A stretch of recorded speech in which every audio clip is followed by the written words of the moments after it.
Hello everyone, welcome to my channel Banerjee Simple Cooking. Let's make idiyappam Kerala breakfast. First దీనికి కావాల్సింది వరిపిండి.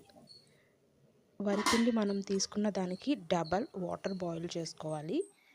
Double అంటే ఒక cup బియ్యపిండి అయితే 2 కప్పులు వాటర్.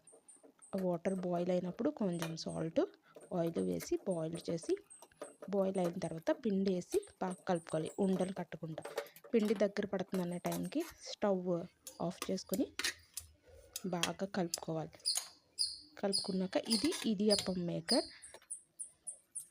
ప్లేట్కి కావలసిన సైజులో ఉన్న హోల్స్ ఉన్న ప్లేట్కి ఆయిల్ లేదా నెయ్యి రాసుకుని మొత్తం రెడీ చేసి పెట్టుకోవాలి. ఈలోపు పిండి కొంచెం చల్లారుతుంది. లోపు మనం ఇది రెడీ చేసి పెట్టుకోవచ్చు. ఇది రెడీ చేసుకున్నాక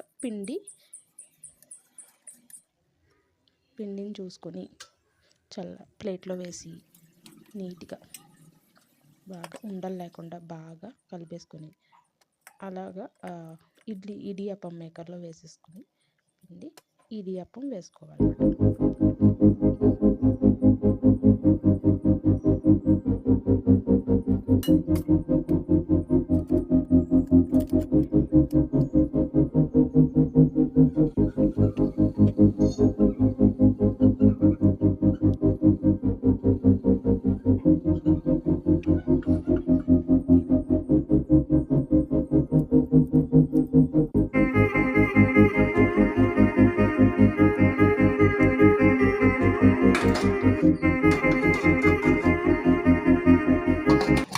చూసారు కదా, ఇలాగే ఇడ్లీ దాంట్లో ఆవిరి పెట్టి ఉడికించుకుంటే సరిపోతుంది. ఇలా ఇడ్లీ దోశ అది కాకుండా ఇలా ఒకసారి ట్రై చేయండి, చాలా బాగుంటుంది. ఇది కొంచెం స్పైసీగా టమాటో చట్నీతో చాలా బాగుంటుంది. ట్రై చేసి మీకు ఎలా కుదిరిందో నాకు కామెంట్ చేయండి.